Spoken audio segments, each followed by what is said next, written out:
Hey everybody, my name is Lisa and I'm the Crafty Goddess. Hello and welcome.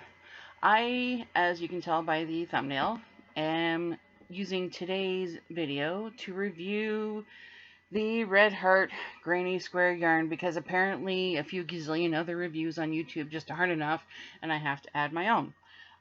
So I thought I would experiment with it, see what I thought about it. I have thoughts. That's all I'm going to say for now. Before I go any further, if this is your first time here, thanks for stopping by. Don't forget to click the like and subscribe button if you're so inclined while you're here. And if you're a return visitor, good to see you again. Thanks for coming back and hanging out with me for a little bit today. Yeah, I figured I'd succumb to imaginary peer pressure and give this yarn a shot. I'd seen reviews of it online. I've seen YouTube reviews of it from various YouTubers and whatnot. I had been asked for my thoughts on it from some friends, and I thought, you know what, the heck with it. You only live once. Let's you know grab a couple of balls and see what I think of it, which is kind of, I'm not a huge fan of Red Heart yarns to begin with. There are some gorgeous yarns that they've come out with before, like Red Heart Soft, the Red Heart Boutique Unforgettable yarn, the Gemstones yarn. There's a couple different types of yarns that they've come out that are absolutely gorgeous. But Red Heart Comfort yarn and Super Saver, I'm not a fan of at all. Like, it just, eh. So when this came out, I thought, okay, there's a lot of hype surrounding it. As a still beginner crochet, or at least I still consider myself a beginner crochet person, um, I was kind of reluctant to do that. But I thought, you know what, let's try it out, see what I think, because it did sound very appealing. I will give Red Heart a lot of credit in that their marketing for this is absolutely genius. The whole, you only have to weave in two ends as opposed to a gazillion after doing multiple color changes. You don't have to worry about this, and this. You just the amount of yarn is how much you'll need per round, etc. And it sounds great, but unfortunately, or fortunately, depending on how you look at it, I was raised with the adage of if it's too good to be true, it probably is. So, buyer beware, basically. But let's take a look at the Red Heart website itself and see what they are. Sorry, Yarn Inspirations. My apologies.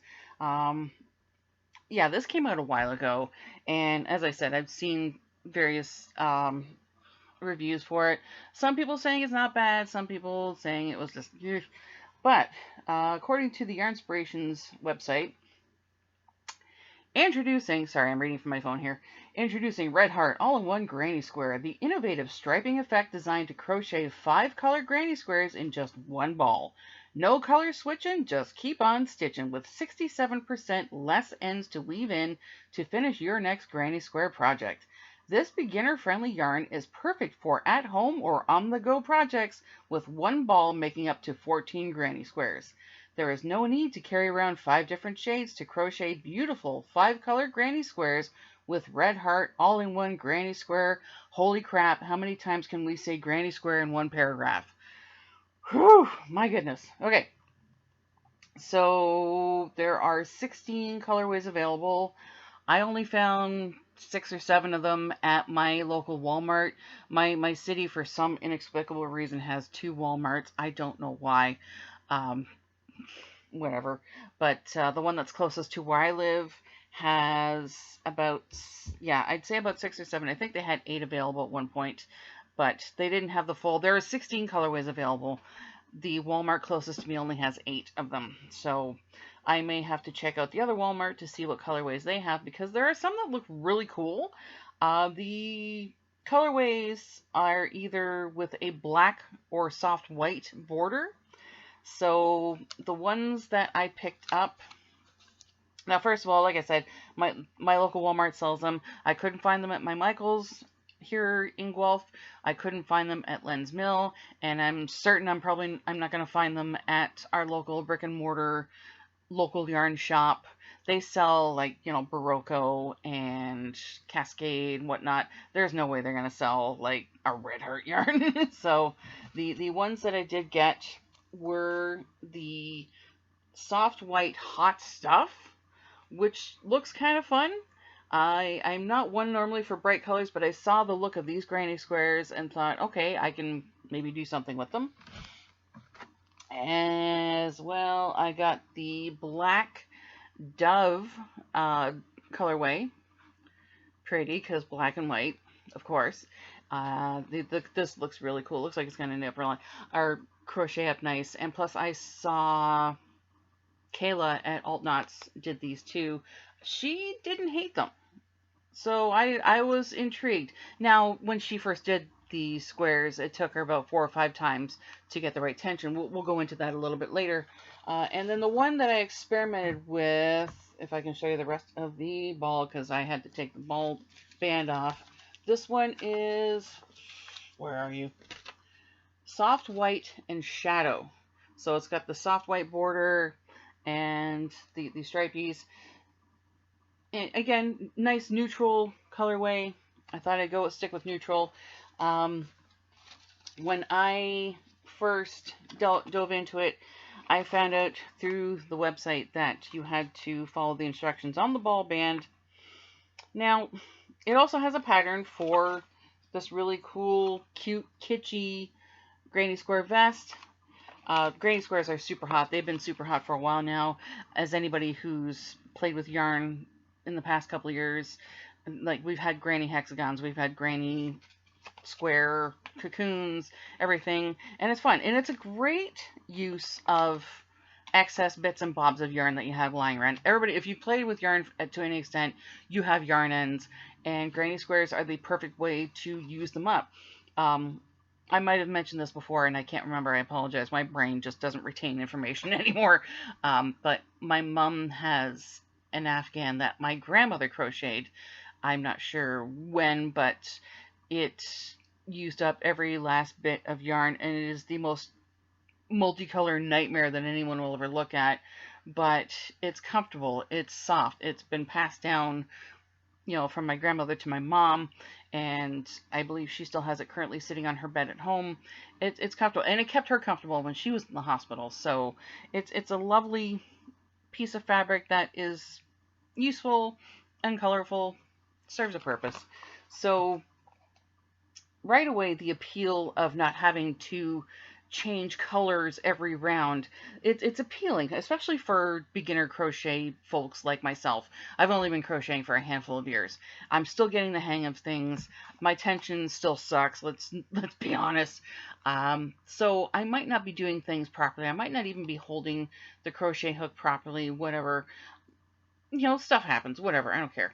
But I was to follow the instructions on the ball band. Now, my eyesight is terrible to begin with, and I'm pretty sure going through all the cancer treatments and whatnot have just made them worse, on top of, being middle-aged and nearsighted with stigmatism in both eyes. If anybody can relate to that nightmare. Now, how in the heck am I supposed to read something that small? I do have a magnifying lamp here at home, but I was really hoping I didn't need to use it. If Yarnspirations wants to make this more user-friendly, they could at least, yes, I appreciate the fact that they do have the instructions on the ball band. I appreciate they've got a free pattern, but for the love of all things holy, can we make this a little bit bigger so some of us don't have to squint? Like, half the time I was looking at it like this, because I couldn't see. Now, it does have the basic stitch keys, whatnot, like how many chains to do, whatever, this and that. It's great, but it's so bloody small. Like, let's please can we expand this? And if it is actually on the website itself, I wouldn't know. I just saw the colors and things and went, okay, whatever. It's on the ball band. I can read it from there. Yeah. So that's kind of strike one for me. Strike two, the price of this yarn. It's not exorbitant. Sorry, apologies for shifting that by accident. This side of the monitor is a bit of a nightmare. I've seen the reviews on other YouTubers' channels as to how much they are in the States. Again, my conversion skills are terrible, but here in Canada, at my local Walmart anyway, I can't speak for the rest of the country. These cost $11.67 per skein, which for a Red Heart acrylic yarn, in my opinion, is slightly unreasonable. Yes, each skein can make up to 14 squares. Yes, the color switching is great and it's appealing, but it's 100% acrylic, which, okay, there are some pluses and minuses to that too. 100% acrylic, machine washable, and laundry friendly, and hopefully not won't trigger anybody's allergies to fiber, whatever. But it's acrylic yarn. It's a little, eesh. I, yeah, I got this because, like I said, I wanted to try it out for myself.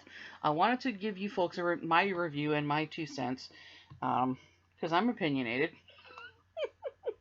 Let's just go over these specs on this. So each skein weighs 8.8 ounces or 250 grams. So yeah, it's a nice hefty weight, and it measures 417 yards or 381 meters.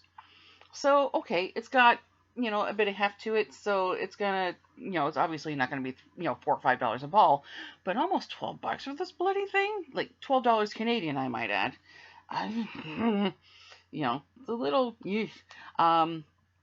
The crochet hook specification, it requires a 5.5 millimeter crochet hook, and it says right on the ball band here. Knitting needles recommended size is 5 millimeters. I haven't tried knitting with it. I have crocheted with it. I'll get to that in a second. So each square is supposed to roughly measure it's supposed to measure 6 by 6 inches. The ones I did were slightly over 6 inches. Again, I'll show that in a second. One ball makes 14 squares. Now, the appealing things of this so far are, like I said, the broad variety of colorways that are available. Like I said, the Walmart closest to me had like maybe 7. So I might have to make a little trip to the South End Walmart to see if they've got any different ones, because the one colorway that I saw that was available, I can't remember his name, I apologize, but he's got a YouTube channel called Smells Great Guy. He did a review on this as well, and he showed off the colorway. I do not remember what it's called, but it's got the black border with various shades of green, and it's gorgeous. I didn't see that, and I'm on the hunt for it, so hopefully I can find some of that. I may not use it to crochet granny squares with. I might be using it for other stuff like hats and cowls, because green and black, whew, it was beautiful. So, yeah, so it's appealing in that it's got a wide variety of color. And plus, if you're into like the kitschiness of granny squares and the color combinations that may make you either go, ooh, pretty, or wow, that's a nightmare, they got you covered. There was one colorway, I think it was called Citrus Punch or something, with the soft white border that had like neon pink and orange, and it was just a technicolor. Like, to me, I was just, wow, that's an eyeful. But some folks like that, and that's great that it works for everybody. Also, I love the fact that it's got the center pole, so you start at the center and work your way from there. I mean, if you're knitting with it, you can start with either end; it doesn't matter. But if your intent is to do the granny squares, you start at the center pole and go from there. So that's what I did. I followed the instructions to the letter. You start with the center pole. Again, my apologies, I've already gone through this a little bit. And you use about 4 inches to make the tail before you do your, your slip knot, and then go from there, blah, blah, blah, blah. So, again, I apologize, I can't remember his name, but the Smells Great Guy YouTube channel said to just go with the width of your hand or whatever, and then you crochet up from there. So the instructions, if I don't give myself a migraine trying to read these, you start with a chain 4. So you chain 4 stitches, slip stitch it to make the little ring, and then you chain not just 3, but you chain 6 altogether. So you got the 3 chains that go up, and then 3 more to make the corner. that was another thing for me, is it kind of threw me for a loop. The way I was taught to do granny squares was you chain 3 and then you immediately go into a cluster. So like the 2 double crochet and then chain to do the corner and da da da. So this, I mean, I'm not saying it's a bad thing. It pushed me out of my comfort zone, try something new, fine. And I found that it did make some sharper corners, like it had a little bit more breathing space, so that was fine. But again, we're going to come up with some problems here, especially for those who, like myself, are just beginning at crochet or just getting used to it. As you're going through the colorways, you might find that you're playing yarn chicken. So you're working away on these colors and getting everything together, doing all the double crochets, whatnot, and then you see the next color coming up. So you're immediately playing a game of yarn chicken with yourself. Okay, beginner or experienced crocheter. It's crochet is supposed to be a relaxing, comfortable experience, and if you see that color change coming up, you're gonna start panicking, like, oh my god, I hope I have enough to do more double crochets before I finish this round and go on to that one. So it might be a little, especially for beginners at crochet, it might be a little more stressful and frustrating because your tension might not be at the absolute best. My tension is still terrible. If anybody takes a look at my shawls, like, yes, I can do some nice, triangular shawls, but they're wavy as heck because I haven't mastered my tension yet. But I find that I can cheat with shawls anyway, because who cares? They're long and drapey and people love them, so whatever. But for things like structured pieces that you want to make with that follow a gauge, like the granny squares that are made from this yarn, it's gonna, you're gonna be struggling with your tension a little bit. Like I said, I personally, when I went through it, I experimented with a few squares from that. I haven't gone through the whole ball because, I maybe later, but I figured I'd just, dip my toes in, get my feet wet a little bit. This was my first, no, that's not my first one. So this was my first square that I did. As like I said, my tension is, whatever. And the colors did bleed through a little bit. Now, I had a little bit extra, like when you start chaining up, you're supposed to switch off on the colors almost right away. But when I chained up, I don't know if you can see it through here, but you can see a little bit of the black bleeding through the gray here. So there was like maybe this much black left over from this, from the first round to the next one, and then the little bit of gray going in, whatnot. But then when it came to the last round, going from the soft gray to the soft white, I found that I didn't have enough. So, but I just thought, you know what, I'll just let it fly, see how it looks. And I wound up having this much left anyway of the soft white before it changed back to black again, and I had to do another square. So it wasn't bad. My first experiment, it actually worked out a lot better than I thought it would.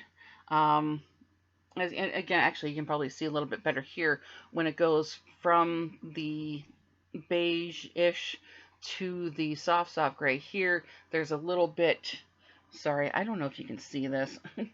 I'm blind, but you can see a little bit now. Obviously, I didn't get all the fibers either, so we'll just ignore that. It's probably going to be all sewn together for a blanket for my cats anyway, so who cares? But there's still a little bit of that soft white going in up into the gray and so on. But then when I had to chain up to do this soft white border, I didn't have enough. So you're going to be, doing a little finagling with your tension. As we can see with the second granny square that I made, everything seemed to work out fine. Ignore the fuzzies and the halos. Everything worked out fine until, like, I had a little bit extra at the end of each round as I was chaining up to do the next color change, as you can see here. And then I had quite the tail. So I did the last round of the soft white. As you can see here too, like even the last corner, come on, hold up here. There's a little bit of the gray going into that. So obviously I overshot it. Now this, my first granny square, as I said, each square is supposed to measure 6 inches. This was, I'd say, almost 6 1/4, not quite. So it was a little bit over. And then this was actually closer to 6 inches, but as you can see, the last round was a little, I was a little tight. Uh, I was a little loose with the second last round, and then a little tight with the last round. So, there's going to be trial and error, absolutely. But again, if you're just beginning at crochet, this is going to look very appealing because you're not going to have to, wrestle with juggling different colorways and weaving in ends. Oh my gosh, yeah, that's the thing that really appealed to me. I I would rather eat glass than weave in my ends. Weaving in ends is the bane of my existence. No matter if I'm knitting or crocheting, I hate it. I absolutely despise it. I just finished a scrap blanket that used up a bunch of like bits and bobs of yarn, and I was doing the, what do you call it, the magic knot, I guess, where you can do like just sort of a seamless color change or whatever. So that worked out fine, but there were still a lot of ends I had to either snip or weave in, and yeah, oh my gosh. It was funny because I actually wound up just giving the blanket to my husband, although we kind of share it anyway. But he really liked it because it's very warm, it's heavy, and it's gorgeous. But by God, I'm like, do not ask me to make you anything. He didn't ask me to make that for him in the first place, but I just do not ask me to make him anything multicolored that requires a lot of those and weaving unless he is prepared to sit down with a darning needle and help me. That's my condition. If you're going to ask me to make you something that is multicolored and requires a lot of color changes and whatnot, you're coming over to my house, or I'm going to bring the project to you and I'm going to hand you a darning needle and say, have fun. This is your participation moment. Anyway, rant over. So, now, as far as the yarn itself and how it feels, yes, it's acrylic, yes, it's Red Heart. It's not as, now see, as I said before, I have a love-hate relationship with Red Heart. Red Heart Comfort, Red Heart Super Saver, I'd rather just knit with like a Brillo pad because that's pretty much what it feels like to me. I'm not saying they're terrible yarns. They may come in handy for like things like, pet blankets or whatever. That's fine. Or, blankets to decorate your couches, sofas, whatever, easy chairs. But I won't use them because they just feel so plasticky. Like you can almost hear the yarn squeak when you work them up. So this yarn, when I first looked at it, I thought, oh God, it looks like the Comfort and Super Saver and whatnot. Plus, it's got, I don't know if you can see this, but it's got for an acrylic yarn, it's got quite the halo happening. Like it's very fuzzy. I don't know. I haven't put these through the wash yet. I haven't gone the full 9 yards with experimenting with this yarn yet, but I don't know. I mean, I'm imagining it'll soften up with, with repeated washes and uses and whatnot. It's not as, abrasive as Red Heart Comfort or Super Saver, but it's not as squishy as, say, the Soft or Gemstone, whatnot. It is soft. Is it scarfable? Kind of, yeah, maybe. It's not bad. I would probably wear something out of this, no problem. But I mean, it's not terribly soft. It does pass the smush test, but by that much, for me personally, anyway. So it's not bad. It's not a bad yarn. Overall, I don't hate it. I don't mind using it. Like I said, maybe I just got lucky with these first two squares that I've done. As I said, I saw poor Kayla over at Alt Knots just wrestling with it and starting over. I think she started over like 4 or 5 times. That poor thing. And she's a crochet genius. Like I've seen her works. I follow her. She's amazing. And she's a total sweetheart too. So, watching her struggle with this and trying to get the right tension, she did say that she eventually got the hang of it and that she didn't hate it. And plus, I agree with her assessment in that it does make it super easy if you want to work on something on the go and you want to do some granny squares. You just got the one ball. You don't have to pack 4 or 5 other skeins of yarn into your project bag and juggle with them as you're trying to board public transit or whatever. You can just grab this and go. And it makes it so easy. So I really appreciate that. As far as that, if I'm going to put up a list of pros and cons, the pros are definitely it's convenient in that you don't have to, as I said, you don't have to juggle with different skeins of yarn. You got the one-stop shop here. Um, it's got a wide variety of colorways. This actually, sorry, I keep shifting this. I apologize. Like this is pretty colorful for me, but I like how the squares do it. I haven't done them up yet, so I'm really looking forward to getting into that.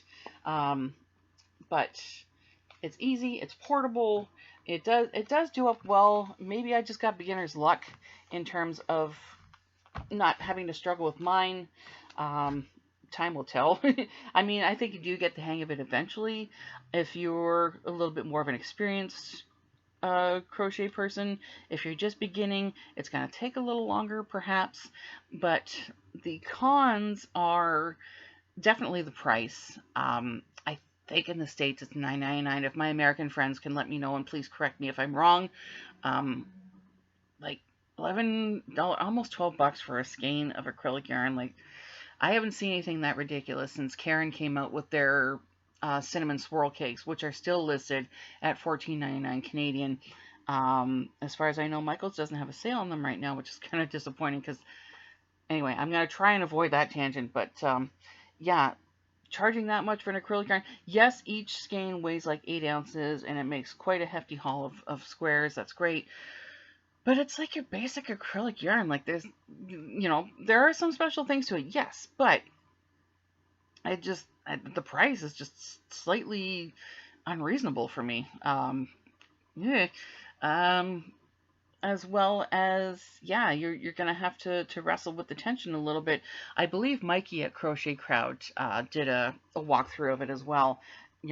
Bless his heart, he was able to. Now, when I say bless his heart, I'm not insulting. Okay, I'm Canadian. I know what bless your heart means, but bless that sweet gentleman. Here we go. That's better. He went through a step by step with the yarn, basically talking about how each color change is timed with how many stitches that you do and whatnot. And I'm glad that he gave that explanation because it made it a little bit easier for me to follow and try and try and figure this out. But there are pros and cons to it. Would I buy it again?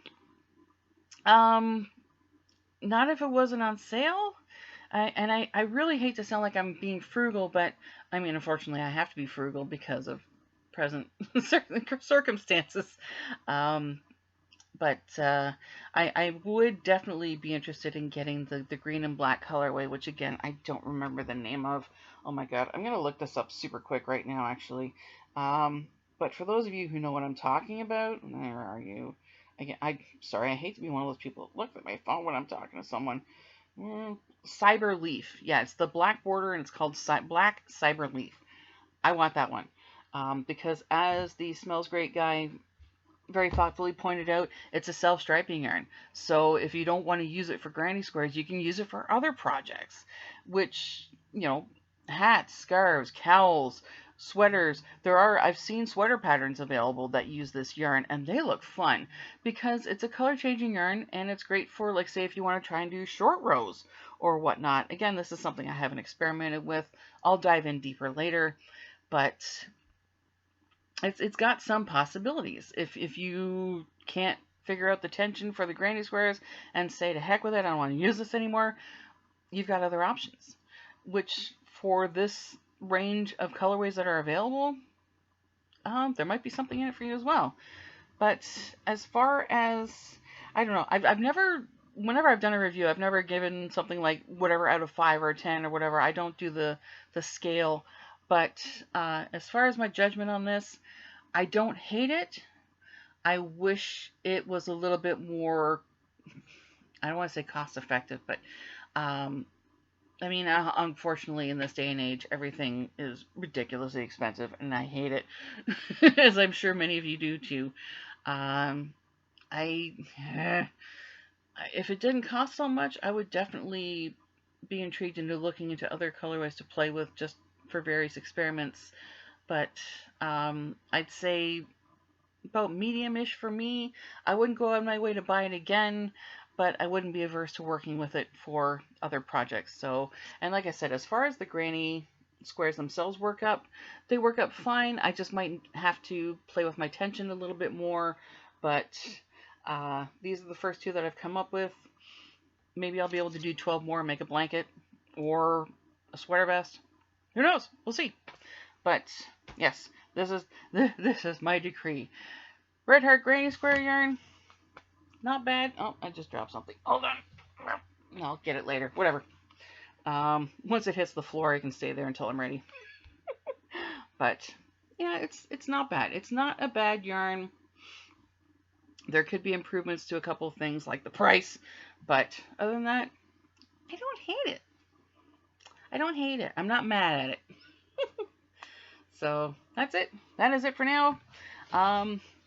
If I decide to do anything further with this or make any other projects, I will show it off if anybody's interested. So, but yeah, those are my thoughts. I think I'm gonna end things here for now because I've rambled enough. Hopefully this has assisted you in deciding whether or not you want to go for this as well. And if it doesn't, whatever, that's cool. Anyway, thank you so much. If you liked what you saw, please give this video a thumbs up. I appreciate all the positive feedback. And if I can just go off on a little tangent here, I'm so grateful to folks who have been dropping in with such lovely, heartwarming, and encouraging comments. They mean the absolute world to me. Thank you so, so much. I am so grateful for that. If you haven't done so already, please go down here and click the subscribe button, and you can hit the notification bell as well too to let you know when I put up more videos. And feel free to drop a comment down below if you've experimented with the Granny Square yarn. Oh my God, thank heavens it's almost the weekend. Yeah, if you've dabbled with this, what your results have been. Do you like it? Do you not like it? List your pros and cons if you have any. And yeah, let's start a discussion on this. So thanks again. Thank you so much. Stay safe. Keep making cool stuff. And also, one more thing before I completely forget. It is my husband's birthday on Saturday. Today is January 25th. He will be celebrating another year around the sun, another trip around the sun, this Saturday, January 27th. So if anybody wants to come down in the comments and wish him a happy early birthday, please do so. Only if you wish. You don't, there's no obligation, but I want to see how many people drop happy birthday, Paul, in the comments. Wish the crafty consort another happy trip around the sun if you're so inclined. I've done my duty. Thanks so much. Take care, folks, and we'll talk again soon. Bye.